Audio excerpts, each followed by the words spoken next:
ಏನಪ್ಪ ಮಾಡೋದು, ಐಫೋನ್ ಏನೋ ತಗೋಬಿಟ್ಟೆ. ಆದರೆ ಈಗ ಕ್ರೆಡಿಟ್ ಕಾರ್ಡ್ ಬಿಲ್ಲು 63,000 ರೂಪಾಯಿ ಬಂದಿದೆ. ಇವಾಗ ಎಲ್ಲಿಂದ ಕಟ್ಟೋದು ಅಮೌಂಟ್ ಅಂತ ಗೊತ್ತಾಗ್ತಿಲ್ಲ.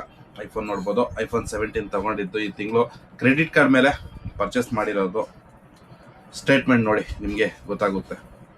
ಈ ಸತಿ ನನ್ನ ಕ್ರೆಡಿಟ್ ಕಾರ್ಡ್ ಬಿಲ್ಲು ಬಂದಿರೋದು ನೋಡ್ಬೋದು, 63,413 ರೂಪಾಯಿ ಕಟ್ಟಬೇಕು. ಡ್ಯೂ ಡೇಟ್ ನೋಡ್ಬೋದು, ಇನ್ನೊಂದು 11 ದಿವಸ ಒಳಗಡೆ ಕಟ್ಟಬೇಕಾಗುತ್ತೆ. ಆದರೆ ನನಗೆ ಇವಾಗ ಸದ್ಯಕ್ಕೆ ಇರುವಂಥ ಟೆನ್ಷನ್ ಯಾವುದಪ್ಪ ಅಂತಂದರೆ ಈ 63,000 ರೂಪಾಯಿ.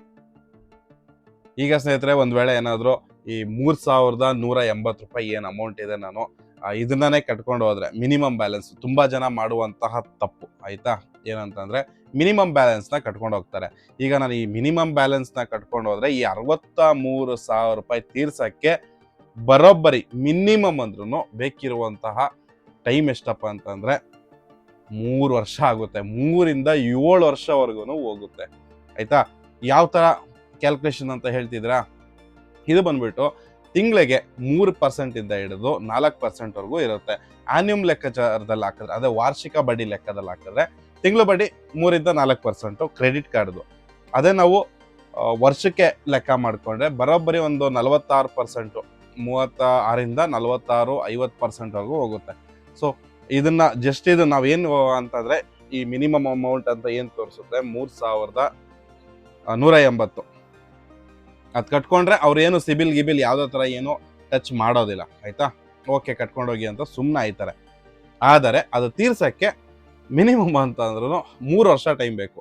ಸೊ 3 ವರ್ಷಕ್ಕೆ ನೀವು ಎಷ್ಟು ಅಮೌಂಟು ಪೇ ಮಾಡಿರ್ತೀರ ಅಂತ ಯೋಚನೆ ಮಾಡಿ. ಒಂದು ವರ್ಷಕ್ಕೆ ಆಲ್ಮೋಸ್ಟ್ ನೀವು 1 ಲಕ್ಷ ಪೇ ಮಾಡಿಬಿಟ್ಟಿರ್ತೀರ.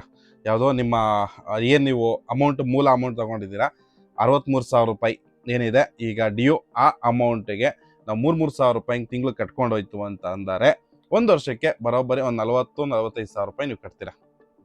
ಅದ್ರ ಮೇಲೆ ಇನ್ನೂ ನೀವು ಅದನ್ನು ತೀರಿಸ್ಬೇಕು. ಈಗ ಔಟ್ಸ್ಟ್ಯಾಂಡಿಂಗ್ ಅಮೌಂಟು, ಹಾಗೆ ಅದ್ರ ಜೊತೆಗೆ ಈ ಮಿನಿಮಮ್ ಅಮೌಂಟ್ ಇದೆ ಅದು ಕೂಡ ತೀರಿಸ್ಬೇಕು ಅಂತಂದರೆ 3 ವರ್ಷ ಟೈಮ್ ಬೇಕಾಗುತ್ತೆ. ಅಲ್ಲಿಗೆ 1.25 ಲಕ್ಷ, 1.5 ಲಕ್ಷ ಹತ್ತತ್ರ ಹೋಗ್ಬಿಡುತ್ತೆ ಆಯಿತಾ. ಇದು ನಾನು ಮಿನಿಮಮ್ ಹೇಳ್ತಿರೋದು. ಒಂದೊಂದು ಸತಿ ಏನೋ ಮಿಸ್ ಆಗೋಯ್ತು, ಏನೋ ಪೆನಾಲ್ಟಿ ಹಾಕ್ಬಿಟ್ರು, ಏನಾದರೂ ಒಂದು ಸಣ್ಣ ಮಿಸ್ಟೇಕ್ ಆಯಿತು ಅಂದ್ಕೊಳ್ಳಿ, ಈ ಅಮೌಂಟ್ ತೀರ್ಸೋಕ್ಕೆ 7 ವರ್ಷ ಟೈಮ್ ಆಗ್ಬಿಡುತ್ತೆ ಬರೀ ಮಿನಿಮಮ್ ಅಮೌಂಟ್ ಕೊಟ್ಟೋದ್ರಿಂದಾಗಿ. ಹಾಗಾಗಿ ಕ್ರೆಡಿಟ್ ಕಾರ್ಡಲ್ಲಿ ಮಾತ್ರ ಯಾವುದೇ ಕಾರಣಕ್ಕೂ ತಮಾಷೆ ಆಡೋಕ್ಕೆ ಹೋಗಬೇಡಿ. ಹಾಗೆ ಕ್ರೆಡಿಟ್ ಕಾರ್ಡ್ನಲ್ಲಿ ಯಾವುದೇ ಕಾರಣಕ್ಕೂ ಮಿನಿಮಮ್ ಅಮೌಂಟ್ನ ಕಟ್ಟೋಕ್ಕೆ ಹೋಗಬೇಡಿ. ಇದು ನನ್ನ ಅನುಭವದ ಮಾತು. ಸೊ ನಾನು ಕ್ರೆಡಿಟ್ ಕಾರ್ಡ್ ಬಂದು ಒಂದು ಅರೌಂಡು ಒಂದು 9-10 ವರ್ಷದಿಂದ ಯೂಸ್ ಮಾಡ್ಕೊಂಬಂದಿದ್ದೀನಿ ಆಯಿತಾ. ಹಾಗಾಗಿ ಮುಂಚೆಲ್ಲ ಇದೆ ಕ್ರೆಡಿಟ್ ಕಾರ್ಡ್ದಲ್ಲೇ ಸಿಕ್ಕಾಪಟ್ಟೆ ಸಾಲಕ್ಕೆ ಸುಳಿಗೆ ಸಿಗಾಕೊಂಡ್ಬಿಟ್ಟಿದೆ. ಕ್ರೆಡಿಟ್ ಕಾರ್ಡ್ ಸಾಲದಲ್ಲೇ ಮಿಕ್ಕಿದೆಲ್ಲ ಕೈ ಸಾಲ ಆಗಿರಲಿ, ಇಲ್ಲ ಪರ್ಸನಲ್ ಲೋನ್ ಆಗಿರಲಿ, ಎಲ್ಲಿ ತಗೊಂಡ್ರು ಹೆಂಗೋ ತೀರಿಸ್ಬಿಡ್ತಿದೆ. ಆದರೆ ಇದಿದಲ್ವಾ ಕ್ರೆಡಿಟ್ ಕಾರ್ಡು, ಈ ಲೋನ್ನ ಮಾತ್ರ ತೀರ್ಸೋಕ್ಕಾಗ್ತಿರ್ಲಿಲ್ಲ. ಅಂಥ ಪರಿಸ್ಥಿತಿಗೆ ನೆಲ ಕಚ್ಚಿಸ್ಬಿಡ್ತು. ಸೊ ಆ ಥರ ಅಂದರೆ ಜೀವಂತವಾಗೇನೆ ಇವರು ಹಾಕುವಂಥ ಕ್ರೆಡಿಟ್ ಕಾರ್ಡಲ್ಲಿ ಹಾಕುವಂಥ ಬಡ್ಡಿಗೆ ಜೀವಂತವಾಗೇನೆ ಮನುಷ್ಯನ ತಿಂದಾಕ್ಬಿಡ್ತಾರೆ. ಮನುಷ್ಯನ ತಿನ್ನೋದಕ್ಕಿಂತ ಇವಾಗ ನಾನು ಎತ್ಕೊಂಡಿದ್ದೀನಿ, ನನ್ನನ್ನೇ ತಿಂದಾಕ್ಬಿಡ್ತಾರೆ ಇವರು, ಸರಿನಾ. ಈ ಥರ ಇರೋವಂಥದ್ದು. ಈಗ ಯಾವ ಥರ ಇದನ್ನು ತೀರಿಸೋದು, ಸುಮಾರು ದಾರಿಗಳಿದ್ದಾವೆ. ಫುಲ್ ವಿಡಿಯೋ ನೋಡಿ, ನಿಮಗೂ ಒಂದು ಐಡಿಯಾ ಬರುತ್ತೆ.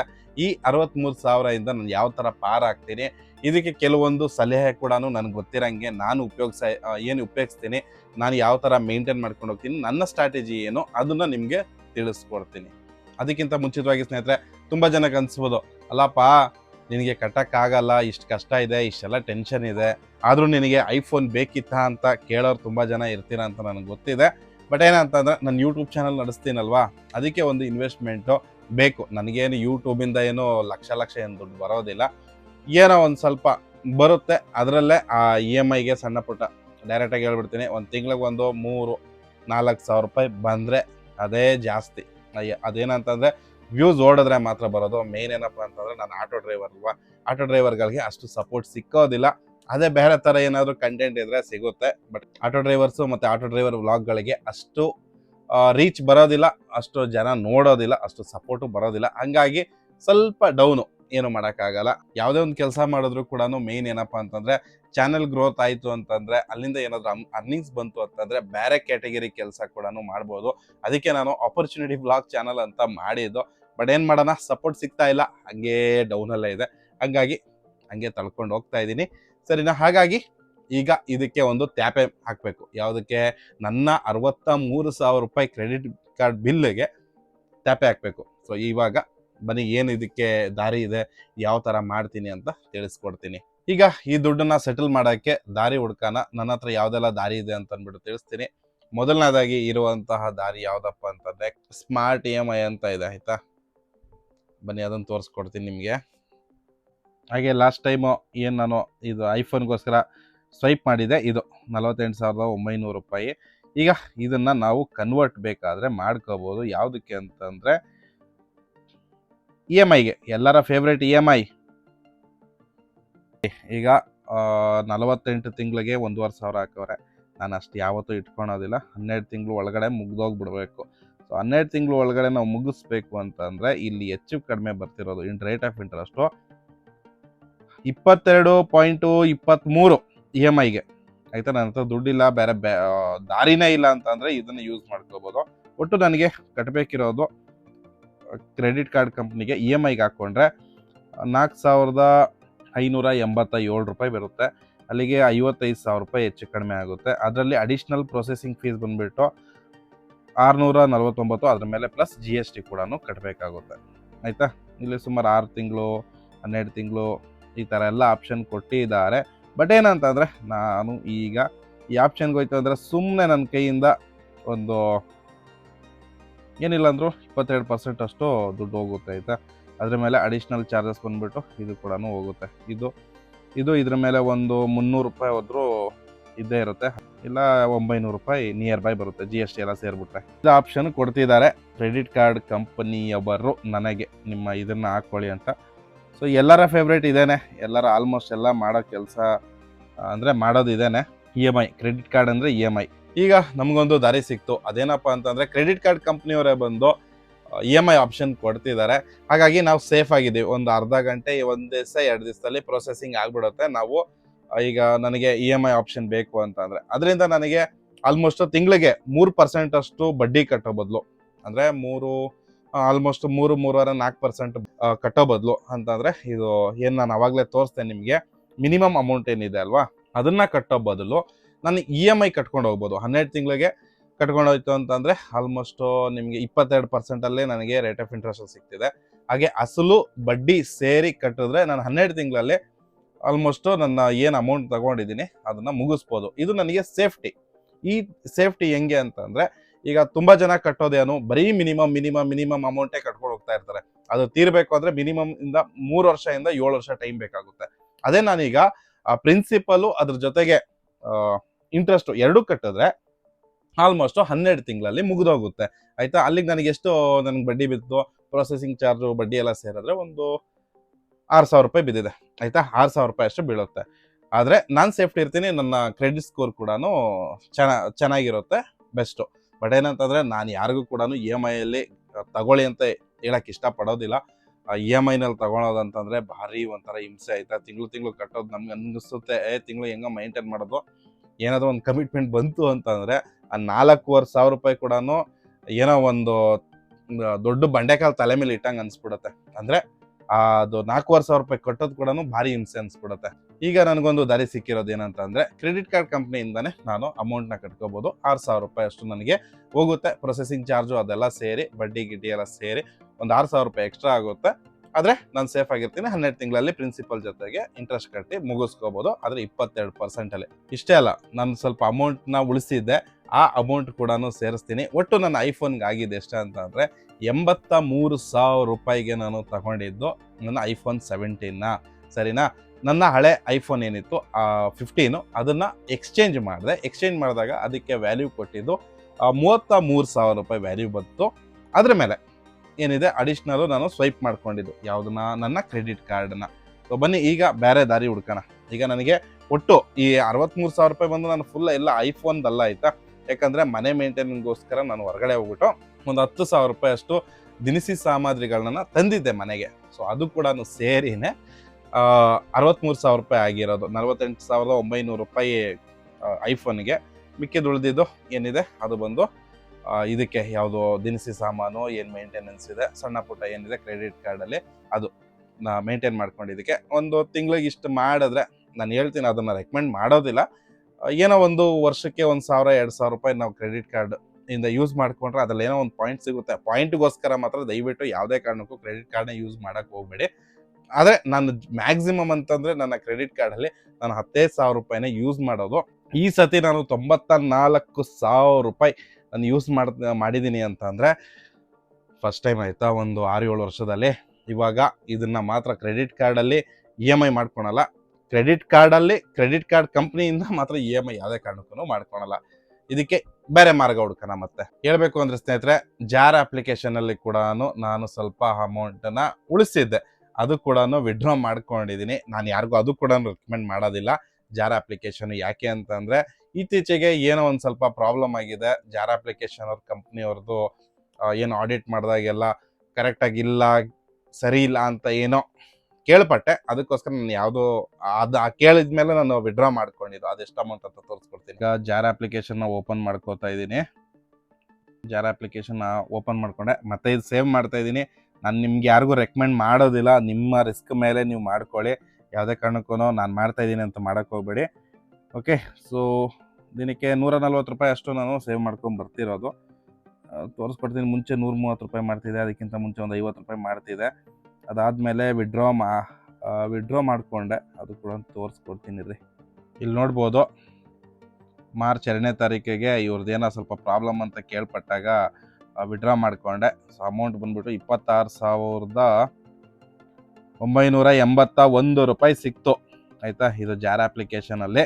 ಹಾಗೆ ಸ್ನೇಹಿತರೆ, 50 ರೂಪಾಯಿ ಹಂಗೆ ಆಲ್ಮೋಸ್ಟು 1 ವರ್ಷ ಮೇಲೆ ನಾನು ಸೇವ್ ಮಾಡ್ಕೊಂಬಂದಿದ್ದೆ ಆಯಿತಾ. 50 ರೂಪಾಯಿ ಹಂಗೆ ಆಲ್ಮೋಸ್ಟ್ 1 ವರ್ಷ ಮೇಲೆ ಆಗಿತ್ತು.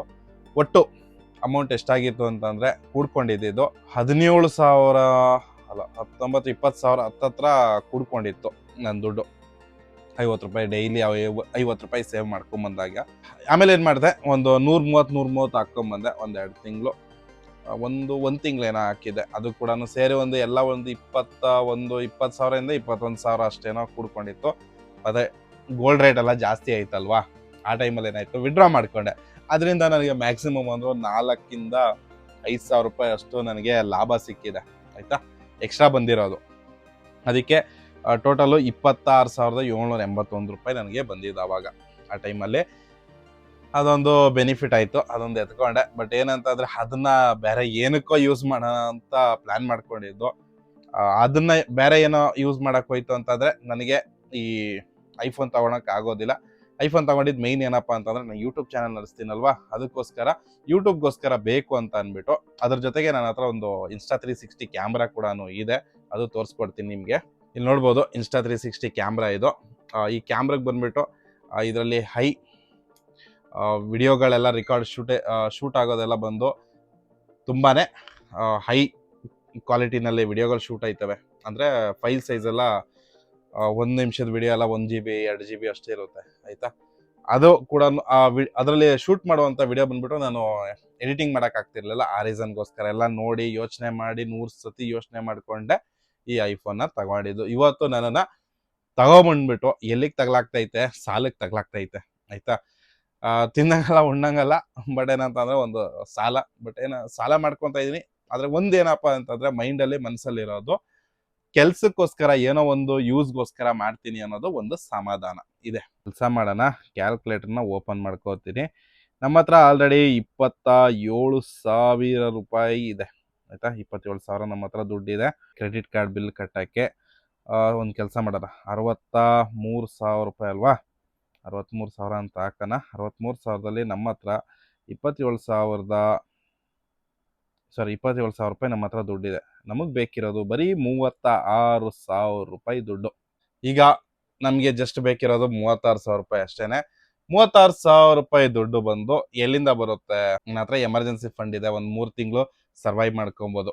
3 ತಿಂಗಳು ಅಷ್ಟು ಅದನ್ನೇ ಎತ್ತಿ ಆರಾಮಾಗಿ ಇದನ್ನು ಕ್ಲಿಯರ್ ಮಾಡಿಕೊಂಡ್ರೆ ಯಾವುದೇ ಥರ ನಾನು ಬಡ್ಡಿ ಕಟ್ಟುವಂತಹ ಅವಶ್ಯಕತೆ ಇಲ್ಲ. ಇಲ್ಲ ಅಂತಂದರೆ ಕ್ರೆಡಿಟ್ ಕಾರ್ಡಲ್ಲಿ ನಾನು ಏನು 48,000 ಇದೆ ಅಷ್ಟೂ ಕಟ್ಟಬೇಕಾಗುತ್ತೆ. ಅಂದರೆ ಅದನ್ನು EMIಗೆ ಹಾಕ್ಕೊಬೇಕಾಗುತ್ತೆ. ಅದು ಬೇಡ, ಅದು ನನಗೆ ಇಷ್ಟ ಇಲ್ಲ ಕಟ್ಟೋದು, ಅಷ್ಟು ಕಟ್ಟೋಕ್ಕೆ ಇಷ್ಟ ಇಲ್ಲ. ಇನ್ನೊಂದು ಎಮರ್ಜೆನ್ಸಿ ಫಂಡ್ ಎನಿವೆ ನನ್ನ ಹತ್ರ ಇದೆ 3 ತಿಂಗಳಿಗೆ, ಅಲ್ಲಿಗೆ 30 ಅಂತ ಇಟ್ಕೊಳ್ಳಿ 3 ತಿಂಗಳದು. ಅದರಲ್ಲಿ ನನಗೆ ಬೇಕಿರೋದು 36,000 ರೂಪಾಯಿ. ಆದರೆ 36,000 ರೂಪಾಯಿ ನಾನು ಟಚ್ ಮಾಡಿದ್ರೆ ಡ್ಯಾಮೇಜ್ ಆಗುತ್ತೆ. ಏನು ಅದು ಬಂದು ನಾನು ಹಾಕಿರೋದು ಒಂದು FDಗೆ ಹಾಕಿ ಇಟ್ಬಿಟ್ಟಿದ್ದೀನಿ ನಮ್ಮ ಮನೆಯವ್ರ ಹೆಸರಲ್ಲಿ. ಹಂಗಾಗಿ ಎಮರ್ಜೆನ್ಸಿಗೆ ಬೇಕಿರೋ ಬರೀ ಎಮರ್ಜೆನ್ಸಿ ಇದ್ರೆ ಮಾತ್ರನೇ ಯೂಸ್ ಮಾಡ್ಬೇಕಂತ ನಾನು ಅದು ಅಮೌಂಟ್ನ ಇಟ್ಕೊಂಡಿರೋದು. ಅದನ್ನು ಮುಟ್ಟಿದ್ರೆ ಎಮರ್ಜೆನ್ಸಿ ಫಂಡ್ಗೆ ಡ್ಯಾಮೇಜ್ ಆಗುತ್ತೆ. ಸೊ 36 ರೂಪಾಯಿ ಅಷ್ಟೇ, 36,000 ರೂಪಾಯಿ ನಂಗೆ ಬೇಕಿರೋದು. ಈಗ 36,000 ರೂಪಾಯಿಗೆ ಏನು ಮಾಡೋದು? ಈಗ ಒಂದು EMIಗೆ ಹೋಗೋಣ ಅಂತಲೇ ಪ್ಲ್ಯಾನ್ ಮಾಡ್ತಾ ಇದ್ದೀನಿ. ಸೊ ನನಗೆ ಬೇರೆ ಬ್ಯಾಂಕ್ ಕಡೆಯಿಂದ ಕೂಡ ಸ್ವಲ್ಪ ಸಾಲ ಸಿಗುತ್ತೆ. ಹಾಗೆ ನನ್ನ ಹತ್ರ ಮ್ಯೂಚುವಲ್ ಫಂಡ್ ಇದೆ, ಅದು ಸೇಲ್ ಮಾಡಬೇಕಾ ಅಂತಂದರೆ ಮಾಡೋ ಅವಶ್ಯಕತೆ ಇಲ್ಲ, ಪ್ಲೆಜ್ ಮಾಡ್ಬೋದು. ಪ್ಲೆಜ್ ಮಾಡಿದ್ರೆ ಬರೀ ಬಡ್ಡಿ ಕಟ್ಕೊಂಡು ಹೋದ್ರೆ ಸಾಕು. ಪ್ಲೆಜ್ ಅಂತಂದರೆ ಗಿರ್ವಿ ಇಡೋದು. 36,000 ರೂಪಾಯಿ ಗಿರ್ವಿ ಇಡಬೇಕಾ? ಬೇಡ. ಯಾಕೆ ಹೇಳಿ? 36,000 ರೂಪಾಯಿಗೆ ನಮ್ಮದು ಲಕ್ಷಾಂತರ ರೂಪಾಯಿದು ಮ್ಯೂಚುವಲ್ ಫಂಡ್ನ ಗಿರ್ವಿ ಇಡೋದು ಚೆನ್ನಾಗಿರೋದಿಲ್ಲ ಅನ್ನೋ ರೀಸನಿಗೆ ಏನು ಮಾಡ್ತೀನಿ, ಈಗ ಬನ್ನಿ ತೋರಿಸ್ಕೊಡ್ತೀನಿ. ಮತ್ತೆ ಬೇರೆ ಒಂದು ಆಪ್ಷನ್ ಇದೆ ನನ್ನ ಹತ್ರ. HDFCನಲ್ಲಿ ಎಷ್ಟು ತೋರಿಸಿತ್ತು ನನಗೆ ರೇಟ್ ಆಫ್ ಇಂಟ್ರೆಸ್ಟು? 22.30 ತೋರಿಸ್ತಲ್ವಾ ವಾರ್ಷಿಕ. ಹಾಗೆ ಈಗ ತೋರಿಸ್ಕೊಡ್ತೀನಿ ಸ್ನೇಹಿತರೆ. ಇದು ಬಂದು ಟ್ರೇಡ್ ಅಂತ, ಇದು ಯಾವುದೇ ಥರ ಪ್ರಮೋಷನ್ ಅಲ್ಲ. ಇದರಲ್ಲಿ ನನಗೆ ಒಂದು ಆಪ್ಷನ್ ಕೊಟ್ಟಿದ್ದಾರೆ ಕ್ರೆಡಿಟ್ ಕಾರ್ಡ್ ಇರೋದ್ರಿಂದಾಗಿ, ಸರಿನಾ? ಇಲ್ಲಿ 1,19,000 ರೂಪಾಯಿ ನಾನು ಎತ್ಕೋಬೋದು. ಗೆಟ್ ಮನಿ ಅಂತ ಕೊಟ್ಟರೆ 95,000ವರೆಗೂ ಎತ್ಕೋಬೋದು. 95 ಅಷ್ಟು ಎತ್ಕೋಬೋದು ನಾನು. ನೋಡೋಣ, ಸುಮ್ಮನೆ ಚೂಸ್ ಮಾಡಿ ನೋಡೋಣ ಎಷ್ಟು ಕೊಡ್ತಾರೆ ಅಂತ. ಓಕೆ, 1,13,000ವರೆಗೂ ಕೊಡ್ತಾರೆ. ನಮಗೆ ಬೇಕಾಗಿಲ್ಲ ಅಷ್ಟು ದುಡ್ಡು. ನಮಗೆ ಬೇಕಿರೋದು ಜಸ್ಟು 36,000 ಅಲ್ವಾ? 36,000 ರೂಪಾಯಿ. 36,000ದಲ್ಲಿ ಇಲ್ಲಿ ಚೂಸ್ EMI ಅಂತ ಇದೆ, ಕಾಣಿಸ್ತಿದೆಯಾ? ಇಲ್ಲಿ ಚೂಸ್ ಅಂತ ಕೊಟ್ಟರೆ ಇಲ್ಲಿ ತೋರಿಸ್ತಾ ಇದೆ ನೋಡಿ, ಅಮೌಂಟ್ ಹಾಕಿದ್ದೀನಿ, ಲೋಡ್ ಆಗ್ತಿದೆ. ಆಪ್ಷನ್ ಕೊಟ್ಟಿರೋದು ಬರೀ 2 ಆಪ್ಷನ್ ಕೊಟ್ಟಿದ್ದಾರೆ. ಅಮೌಂಟ್ ಸ್ವಲ್ಪ ಜಾಸ್ತಿ ಇದ್ದಿದ್ರೆ ಸ್ವಲ್ಪ ಬೇರೆ ಆಪ್ಷನ್ ಕೂಡ ಕೊಡ್ತಿದ್ರು, ಬಟ್ ಇಲ್ಲಿ 2 ಆಪ್ಷನ್ ಮಾತ್ರ ನನಗೆ ಕೊಟ್ಟಿರೋದು. ಇಲ್ಲಿ 2 ಆಪ್ಷನ್ ಕೊಟ್ಟಿದ್ದಾರೆ, ನೋಡ್ಬೋದು. ಒಂದು 3,301 ರೂಪಾಯಿ 12 ತಿಂಗಳಿಗೆ, ಇನ್ನೊಂದು 4,331 ರೂಪಾಯಿ ಎಷ್ಟಿಗೆ? 9 ತಿಂಗಳಿಗೆ. ನಾನೊಂದು ಕೆಲಸ ಮಾಡ್ತೀನಿ, 9 ತಿಂಗಳು ಬೇಗ ತೀರಿಸ್ಬೇಕು ಅಂತ. ಅದ್ರ ಜೊತೆಗೆ ಅಷ್ಟೆಲ್ಲ ಪಿಕ್ ಯುವರ್ EMI ಪ್ಲ್ಯಾನ್ ಬಂದುಬಿಟ್ಟು 1.12 ಅಂದರೆ ಪರ್ ಮಂತ್ ಅಂತ ಇದೆ, ತಿಂಗಳಿಗೆ. ಆಯಿತಾ? ಇದನ್ನು ನಾವು ಚೂಸ್ ಮಾಡಿ ನೋಡೋಣ, ಕಂಪೇರ್ ಮಾಡಿ ನೋಡೋಣ. ಕಂಪೇರ್ ಪ್ಲ್ಯಾನ್ ಅಂತ ಇದು ನಾನು ಅಲ್ಲೂ ಪ್ರೆಸ್ ಮಾಡಿದ್ದೀನಿ. ಇಲ್ಲಿ ಬಂತು ಟೋಟಲ್ಲು ಎಷ್ಟಾಗುತ್ತೆ ಏನು ಅಂತ ಇದೆ. ಟೋಟಲ್ ಅಮೌಂಟ್ ಬಂದ್ಬಿಟ್ಟು 36,900 ರೂಪಾಯಿ. ಆ್ಯಕ್ಚುಲಿ ಏನು ಗೊತ್ತಾ, ಇದು 900 ರೂಪಾಯಿ ಬಂದು ಪ್ರೊಸೆಸಿಂಗ್ ಫೀಸು ಮತ್ತು GST ಅಂತ ಆ್ಯಡ್ ಮಾಡಿದ್ದಾರೆ. ಇಷ್ಟಕ್ಕೂ ಈ 900 ರೂಪಾಯಿಗೂ ಕೂಡ ಸೇರ್ಸ್ ಕಟ್ಟಬೇಕು ನಾವು, ಏನೋ ಬಡ್ಡಿನ. ಆಯಿತಾ? ಆ ಲೆಕ್ಕಾಚಾರದಲ್ಲಿ ಅವ್ರು ಮಾಡಿರೋದು. ಹಾಗೆ ಇಂಟ್ರೆಸ್ಟ್ ಬಂದ್ಬಿಟ್ಟು ನೋಡ್ಬೋದು, ಒಟ್ಟು ನಮಗೆ ಎಷ್ಟು 2,308 ರೂಪಾಯಿ ಬೀಳುತ್ತೆ. ಅದ್ರ ಮೇಲ್ಗಡೆ 900 ರೂಪಾಯಿ, ಹೆಚ್ಚು ಕಡಿಮೆ 3,200 ರೂಪಾಯಿ ಬರುತ್ತೆ. ಟೋಟಲ್ ನಾವು ಕಟ್ಟಬೇಕಿರೋದು 36,900 ಅಂತ ತಗೊತಾ ಇರೋದು ಲೆಕ್ಕಾಚಾರದಲ್ಲಿ ಅವ್ರು ಹಾಕಿದ್ದಾರೆ, ಪ್ರೊಸೆಸಿಂಗ್ ಚಾರ್ಜ್ ಕೂಡ ಸೇರಿ ಟೋಟಲು 39,208 ರೂಪಾಯಿ ಕಟ್ಟಬೇಕಾಗುತ್ತೆ. ಓಪನ್ ಮಾಡ್ಕೊಳ್ಳೋಣ ಕ್ಯಾಲ್ಕುಲೇಟರ್ನ. ಒಟ್ಟು 12 ತಿಂಗಳು ನಾವು ಲೆಕ್ಕ ಮಾಡ್ಕೊಂಡಿದ್ದೀವಿ. 39,862 ಮೈನಸ್ಸು ನಾವು ತಗೊತಾ ಇರೋದು 36,000, 3,862 ರೂಪಾಯಿ ನನಗೆ ಜಾಸ್ತಿ ಬರುತ್ತೆ. ನಾವು ಇದನ್ನು ತಿಂಗಳಿಗೆ ಲೆಕ್ಕ ಮಾಡ್ಕೊಳ್ಳೋಣ. ತಿಂಗಳಿಗೆ ಲೆಕ್ಕ ಮಾಡಿಕೊಂಡ್ರೆ 12 ತಿಂಗಳಿಗೆ ಹೆಚ್ಚು ಕಡಿಮೆ 322 ರೂಪಾಯಿ ಬರುತ್ತೆ ಬಡ್ಡಿ ಲೆಕ್ಕದಲ್ಲಿ. ನೋ ಕಾಸ್ಟ್ EMI ಅದು ಇದು ಸಿಗುತ್ತೆ ಅಂತ ಅಂದ್ಬಿಟ್ಟು ಸುಮ್ಮನೆ ತಗೊಳಕ್ಕೆ ಹೋಗ್ಬೇಡಿ. ಕಟ್ಟೋದು ಅಂದರೆ ತುಂಬ ಕಷ್ಟ ಇದೆ. ಆಯಿತಾ? ನಮ್ಗೆ ಅನಿಸುತ್ತೆ ಈಸಿ ಅಂದ್ಬಿಟ್ಟು, ಕಟ್ಟೋದು ಭಾರಿ ಹಿಂಸೆ ಇದೆ ಗುರು. ಒಂದೊಂದು ಸತಿ ಸಾಕಾಗ್ಬಿಡ್ಬಿಡುತ್ತೆ. ಈ ಸಾಲ ಸವಾಸನೇ ಬೇಡ ಅನಿಸ್ಬಿಡುತ್ತೆ. ಕಮಿಟ್ಮೆಂಟು ಇದೆಲ್ಲ ಯೋಚನೆ ಮಾಡಿಬಿಟ್ರೆ ತಲೆ ಕೆಟ್ಟು ಕೆರ ಹಿಡ್ದೋಗ್ಬಿಡುತ್ತೆ, ಅಂಥ ಪರಿಸ್ಥಿತಿ ಆಗ್ಬಿಡುತ್ತೆ. ಸೊ ಆದಷ್ಟು ಸಾಲದಿಂದ ದೂರ ಇರಿ ಅಂತಲೇ ಹೇಳಕ್ಕೆ ಇಷ್ಟಪಡ್ತೀನಿ. ನಾನು ಪ್ಲ್ಯಾನ್ ಮಾಡಿರೋದು 36,000 ರೂಪಾಯಿ ಲೋನ್ ಎತ್ತೋದು ಬೇಡ, ಲೋನ್ ಎತ್ತೋ ಬದಲು ನಮ್ಮ ಮನೆಯವ್ರ ಹತ್ರನೇ ಹಾಕಿಸ್ಕೊಬಿಡೋಣ ಅಂತ ಅಂದ್ಬಿಟ್ಟು ಈ ಅಮೌಂಟನ್ನು. ಓಕೆ, ಕಳಿಸಿ ಮೇಡಮ್. ಓಕೆ, ಕನ್ಫರ್ಮ್ ಮಾಡ್ತಿದ್ದಾರೆ. OTP ಎಲ್ಲ ಹಾಕಾಯಿತು. 36,000 ರೂಪಾಯಿ ಬಂದಾಯಿತು ನನ್ನ ಅಕೌಂಟಿಗೆ. ಸ್ನೇಹಿತರೆ, ಫಸ್ಟು ನಾನು ಅಂದ್ಕೊಂಡಿದ್ದು ಲೋನ್ ತಗೊಳ್ಳೋಣ ಅಂತ ಅಂದ್ಬಿಟ್ಟು, ಮತ್ತೆ ಯಾಕೋ ಮನಸ್ಸು ಒಪ್ಪಲಿಲ್ಲ. ಆಲ್ಮೋಸ್ಟು ಒಂದು 4,000 3,000 ಅಷ್ಟು ಹೋಗ್ತಿದೆ. ಹೆಂಗೋ ನಮ್ಮ ಮನೆಯವ್ರ ಹತ್ರ ಸ್ವಲ್ಪ ಅಮೌಂಟ್ ಇತ್ತು, ಕೇಳಿದೆ ಹಿಂಗೆ ಅಂತ ಹೇಳಿದೆ. ಸಪೋಸ್ ಏನಾದರೂ ಅಂದರೆ ಅದು ಕೂಡ ಒಂದು ಎಮರ್ಜೆನ್ಸಿ ಏನಕ್ಕಾದರೂ ಬೇಕಾಗುತ್ತೆ ಅಂತ ಇಟ್ಕೊಂಡಿದ್ದು. ಆ ದುಡ್ಡನ್ನ ಬಂದ್ಬಿಟ್ಟು ನಾನೀಗ ಸದ್ಯಕ್ಕೆ ಕ್ರೆಡಿಟ್ ಕಾರ್ಡ್ ಬಿಲ್ಲಿಗೋಸ್ಕರ ಪೇ ಮಾಡ್ತಾ ಇದ್ದೀನಿ. ಅಲ್ಲಿ ಯೂಸ್ ಮಾಡ್ಕೊಂಡು ಸಪೋಸ್ ಏನಾದರೂ ಇನ್ ಫ್ಯೂಚರಲ್ಲಿ ತುಂಬ ಅರ್ಜೆಂಟ್ ಇತ್ತು ಅಂತ ಅಂದರೆ ಮಾತ್ರನೇ ನಾನೇನು ಮಾಡ್ತೀನಿ, ಲೋನ್ ಏನು ಅಮೌಂಟ್ ನಿಮ್ಗೆ ತೋರಿಸೋದಲ್ಲ ಕ್ರೆಡಿಟಲ್ಲಿ, ಆ ಅಮೌಂಟೇ ಎತ್ಕೊಳಕ್ಕೆ ಟ್ರೈ ಮಾಡ್ತೀನಿ ಹೊರತು ಇವಾಗ ಸದ್ಯಕ್ಕೆ ಎನಿವೇ ಇದೆ, ಸುಮ್ಮನೆ ಏನಕ್ಕೆ ಬಡ್ಡಿ ಕಟ್ಟೋದು, ಅದಕ್ಕೋಸ್ಕರ ಈ ಅಮೌಂಟನ್ನೇ ಅಲ್ಲಿಗೆ ಅಡ್ಜಸ್ಟ್ ಮಾಡಿ ಹಾಕ್ತಾಯಿದ್ದೀನಿ. ಸೊ ಫಸ್ಟ್ ಅಂದ್ಕೊಂಡಿದ್ದು ಲೋನ್ ಎತ್ಕೊಳೋಣ ಅಂತ ಅಂದ್ಬಿಟ್ಟು ಒಂದು 36,000 ರೂಪಾಯಿ. ಅದೇ 36,000 ರೂಪಾಯಿ ಈಗ ಹೆಂಗೂ ಸಿಕ್ಕಿದೆ ಅಲ್ವಾ, ಅಲ್ಲಿಂದ ಅಲ್ಲಿಗೆ ಆಗುತ್ತೆ. ಅಲ್ಲಿಗೆ ನಾನು ಏನು ಮಂತ್ಲಿ ಆಗುತ್ತೆ, ಎಷ್ಟಾಗುತ್ತೆ, ವೀಕ್ಲಿ ಆಗುತ್ತೆ, ಒಂದು ಸ್ವಲ್ಪ ದುಡ್ಡನ್ನ ಮನೆಗೆ ಕೊಟ್ಬಿಟ್ರೆ ಅಲ್ಲಿಗೆ ಕ್ಲಿಯರ್ ಆಗುತ್ತೆ. ಬನ್ನಿ ಈಗ ಪೇಮೆಂಟ್ ಮಾಡೋಣ. ಕ್ರೆಡಿಟ್ ಕಾರ್ಡ್ದು ಏನು ನಾನು ಕಟ್ಟಬೇಕಿದೆ 63,000 ರೂಪಾಯಿ ಇವಾಗ ಕ್ಲಿಯರ್ ಮಾಡ್ತೀನಿ. ಅಷ್ಟೇ ಅಲ್ಲ, ಮನೆಯಲ್ಲಿ ಹೇಳಿರೋದು ಅಲ್ಲಿದ್ರೆ ಬಡ್ಡಿ ಕಟ್ತೀವಲ್ವಾ, ಆ ಬಡ್ಡಿನ ಸೇರಿಸಿ ನಮ್ಗೆ ಕೊಡು ಅಂತ ಅಂದ್ಬಿಟ್ಟು ಕಂಡೀಷನ್ ಹಾಕಿದ್ದಾರೆ. ನಾನು ಕೊಟ್ಟಂಗೆ ಅವ್ರು ಇಸ್ಕೊಂಡಂಗೆ. ಇಲ್ಲಿ ನೋಡ್ಬೋದು, ಈಗ ಒಟ್ಟು ಕಳಿಸ್ಕೊಂಡಿರೋದು ಅಮೌಂಟು 36,000 ರೂಪಾಯಿ ಬಂದಿದೆ. ಈಗ ಕ್ರೆಡಿಟ್ ಕಾರ್ಡ್ ಬಿಲ್ನ ಕ್ಲಿಯರ್ ಮಾಡ್ಕೊಬಿಡ್ತೀನಿ. ಯಾಕಂತಂದರೆ ಕ್ರೆಡಿಟ್ ಕಾರ್ಡ್ ಒಂಥರ ದರಿದ್ರ ಇದ್ದಂಗೆ. ಈಗ ಅಪ್ಲಿಕೇಶನ್ನ ಓಪನ್ ಮಾಡ್ಕೊಂಡಿದ್ದೀನಿ. ಈಗ ಪೇಮೆಂಟ್ ಮಾಡುವ 63,000 ರೂಪಾಯಿ ಕ್ಲಿಯರ್ ಮಾಡಿಬಿಡ್ತೀನಿ. ಇನ್ನೂ ಟೈಮ್ ಇದೆ ಅಲ್ಲಿ ಕ್ಲಿಯರ್ ಮಾಡಲಿಕ್ಕೆ. ಎಷ್ಟನೇ ತಾರೀಕು ಇಲ್ಲಿ ನೋಡ್ಬೋದು, ಏಪ್ರಿಲು 1ನೇ ತಾರೀಕುವರೆಗೂ ಟೈಮ್ ಇದೆ. ಆದರೆ ಬೇಡ, ನನ್ನ ಹತ್ರ ಆಲ್ರೆಡಿ ಇನ್ನೂ 10 ಡೇಸ್ ಇದೆ. ಇದು ಔಟ್ಸ್ಟ್ಯಾಂಡಿಂಗ್ ಇದೆ ಅಲ್ವಾ, ಬರೀ ಅದೇ ಕೊರಿತಾನೆ ಇರುತ್ತೆ ಅವಾಗವಾಗ. ಸೊ ಅದಕ್ಕೋಸ್ಕರ ಏನು ಮಾಡ್ತೀನಿ, ಈಗ ಕ್ಲಿಯರ್ ಮಾಡಿಬಿಡೋಣ. ಸೇಫ್ 28 ರುಪೀಸ್ ಅಂತ ಇದೆ, ಅದು ನನಗೆ ಒಂದು 100 ರೂಪಾಯಿವರೆಗೂ ಸಿಗ್ತಾ ತಿಂಗಳಲ್ಲಿ ಮಾಡ್ತಾಯಿದ್ದೀನಿ. ಅಪ್ಲಿಕೇಶನಲ್ಲಿ ಪೇಮೆಂಟ್ ಮಾಡೋದ್ರಿಂದಾಗಿ ಅದೊಂದು ಸಿಗುತ್ತೆ, ಆಯಿತಾ. ಸೊ ಕ್ಲಿಯರ್ ಮಾಡ್ಕೊಳ್ಳೋಣ, ಬೇಡ. ಕ್ರೆಡಿಟ್ ಕಾರ್ಡ್ ಅಂದ್ರೆ ಒಂಥರ ದರಿದ್ರ ಇದಾಗೆ. ಸೊ ಫುಲ್ ಪೇಮೆಂಟ್ನ ಮಾಡ್ತಾ ಇದ್ದೀನಿ. ಕ್ಲಿಯರ್ ಮಾಡುವ. ಪೇ ನೌ ಹೋಗ್ತಿರೋದು ಕ್ರೆಡಿಟ್ಗೆ 63,385 ರೂಪಾಯಿ. ಶಟ್ ಪಡ್ಡುಡುಮ್. ಓಕೆ, ಹಾಕೊಂಡಾಗಿದೆ, ಪೇಮೆಂಟ್ ಆಯಿತು. ಫೈನಲಿ ಪೇಮೆಂಟ್ ಆಯಿತು. ನೋಡ್ಬೋದು ಇಲ್ಲಿ 63,413 ರೂಪಾಯಿ ಏನಿದೆ ಅದು ಔಟ್ಸ್ಟ್ಯಾಂಡಿಂಗ್ ಅಮೌಂಟು ಕ್ಲಿಯರ್ ಮಾಡಿದ್ದೀನಿ.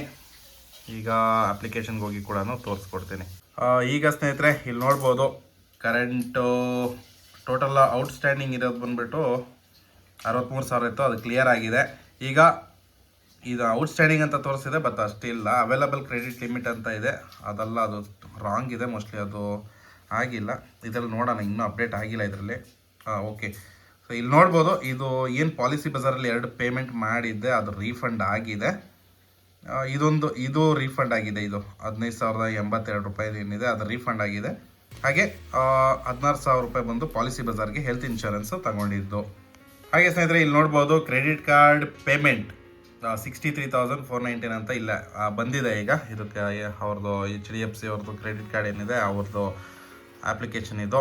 Okay, total available balance 99,915 rupees. ಅದ್ರ ಜೊತೆಗೆ ಇವತ್ತೊಂದು ಖರ್ಚು ಮಾಡಿಬಿಡಿ. ಅದಕ್ಕೆ ಒಂದು ಕಾರ್ಗೊಂದು ಕೀ ಸೆಟ್ ಏನೋ ಬೇಕಿತ್ತು, ಅದನ್ನು ಆರ್ಡ್ರ್ ಮಾಡಿದ್ದೀನಿ ಆನ್ಲೈನಲ್ಲಿ. ಸೊ ಇದೊಂದು ಹೆಂಗೆ ಖರ್ಚಾಗುತ್ತೆ ಗೊತ್ತಾ, ಗಾಡಿಗಳಿದ್ರೆ ಹೆವಿ ಖರ್ಚಪ್ಪ. ಟೋಟಲ್ ನನಗೆ ಔಟ್ಸ್ಟ್ಯಾಂಡಿಂಗ್ ಇರೋದು 17,000 ರೂಪಾಯಿ. ಇದನ್ನು ಹೆಂಗಾದರೂ ಮಾಡಿಬಿಟ್ಟು ದುಡಿದ್ಬಿಟ್ಟು ಆಟೋದಲ್ಲೇ ಇದು ಕಟ್ಟಬೇಕಾಗುತ್ತೆ. ಸೊ ಒಟ್ಟು ನನ್ನದು ಈ ತಿಂಗಳದ್ದು ಏನಿತ್ತು ಅದನ್ನು ಕ್ಲಿಯರ್ ಮಾಡಿಬಿಟ್ಟೆ. ಆಲ್ಮೋಸ್ಟ್ 10 ದಿವಸ, 8 ದಿವಸ ಮುಂಚೆನೇ ಮಾಡಿಬಿಟ್ಟಿದ್ದೀನಿ ಅನ್ನೋದು ಒಂಥರ ಖುಷಿ ಆಗ್ತಾಯಿದೆ. ಸ್ನೇಹಿತರೆ ಫೈನಲಿ ನನ್ನ ಕ್ರೆಡಿಟ್ ಕಾರ್ಡ್ ಬಿಲ್ಲು ಕ್ಲಿಯರ್ ಆಯಿತು. ಫುಲ್ ಖುಷಿಯಾಗಿದ್ದೀನಿ. ಎದೆನಲ್ಲಿ ಒಂಥರ ಭಾರ ಇತ್ತು, ಒಂಥರ ಡವ ಅಂತ ಹೊಡ್ಕೋತಾ ಇತ್ತು. ನೋಡಿ, ಸೇವ್ ಮಾಡ್ಕೊಂಡಿದ್ದಕ್ಕೆ ಏನೋ ಒಂದು ಅಲ್ಪ ಸ್ವಲ್ಪ ಅಮೌಂಟು ಮನೆಯಲ್ಲೂ ಆ ಅಮೌಂಟು ನಾನೇ ಕೊಟ್ಟಿರೋದಾಯ್ತಾ.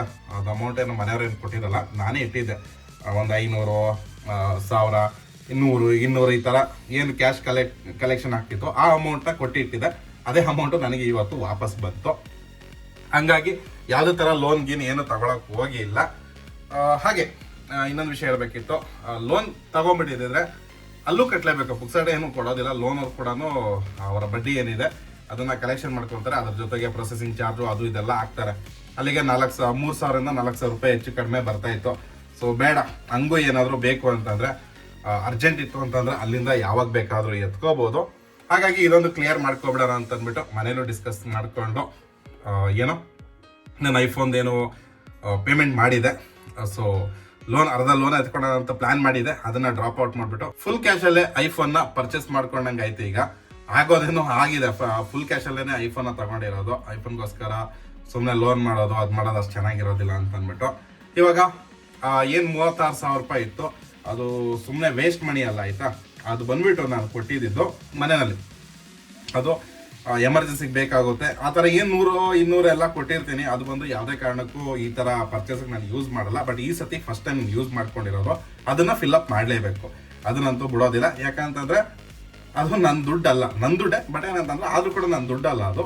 ಎಲ್ಲಿಗಾದರೂ ಇನ್ ಫ್ಯೂಚರ್ಗೆ ಏನಕ್ಕಾದರೂ ಯೂಸ್ ಮಾಡೋಕ್ಕೋಸ್ಕರ ಯೂಸ್ಗಂತ ಇಟ್ಕೊಳೋಂಥ ದುಡ್ಡದು, ಎಮರ್ಜೆನ್ಸಿ ಫಂಡಿಗೆ ಸೇರೋಂಥ ದುಡ್ಡು ಅಂತ ಅಂದ್ಕೊಳ್ಳಿ. ಈ ಥರ ಪ್ಲಾನ್ ಮಾಡಿಕೊಂಡು ನನ್ನ ಸ್ಟ್ರಾಟಜಿ ಯೂಸ್ ಮಾಡಿಕೊಂಡು ನಾನು ಕ್ರೆಡಿಟ್ ಕಾರ್ಡ್ ಬಿಲ್ನ ಆಲ್ಮೋಸ್ಟ್ ಫುಲ್ಲು ಕ್ಲಿಯರ್ ಮಾಡಿದ್ದೀನಿ. ಸೊ ನಿಮ್ಮ ಸ್ಟ್ರಾಟಜಿ ಕೂಡ ತಿಳಿಸಿ. ನಿಮ್ಮ ಹತ್ರ ಕ್ರೆಡಿಟ್ ಕಾರ್ಡ್ ಇದೆಯಾ ಅಂತ ಅಂದ್ಬಿಟ್ಟು ಕೆಳಗಡೆ ಕಮೆಂಟಲ್ಲಿ ತಿಳಿಸಿ. ಹಾಗೆ ನಿಮ್ಗೇನು ಅನ್ನಿಸ್ತು, ನಾನು ಮಾಡಿದ ಸರಿನಾ ತಪ್ಪು ಅಂತ ಏನು ಅನ್ನಿಸ್ತು, ನಿಮ್ಮ ಅನಿಸಿಕೆ ಏನು ಅನ್ನಿಸ್ತು ಅದಕ್ಕೆ ಕೂಡ ತಿಳಿಸಿ. ನನಗೆ ಎಷ್ಟು ಗೊತ್ತಿತ್ತು, ನನ್ನ ನಾಲೆಜ್ ಎಷ್ಟಿತ್ತು ಅಷ್ಟು ನಿಮ್ಮ ಹತ್ರ ಹಂಚ್ಕೊಂಡಿದ್ದೀನಿ ಈ ವಿಡಿಯೋ ಮುಖಾಂತರವಾಗಿ. ಇಲ್ಲಿಗೆ ಈ ವಿಡಿಯೋ ಮುಗಿಸ್ತಾ ಇದ್ದೀನಿ. ವಿಡಿಯೋ ಹೇಗಿತ್ತು ಅಂತ ತಿಳಿಸಿ. ಇಷ್ಟ ಆದರೆ ಕೂಡಲೇ ಲೈಕ್, ಸಬ್ಸ್ಕ್ರೈಬ್ ಮಾಡ್ಕೊಂಡು ಸಪೋರ್ಟ್ ಮಾಡಿ ನಿಮ್ಮ ಬ್ರದರ್ನ. ಹಾಗೆ ಕಮೆಂಟ್ ಮಾಡೋದನ್ನ ಮಾತ್ರ ಮರೆಯಬೇಡಿ. ನಾನು ಮಾಡಿದ ಸರಿನಾ ಇಲ್ಲ ತಪ್ಪು ಅನ್ನೋದನ್ನ ಕಮೆಂಟಲ್ಲಿ ತಿಳಿಸಿ. ಎಲ್ಲರಿಗೂ ನಮಸ್ಕಾರ.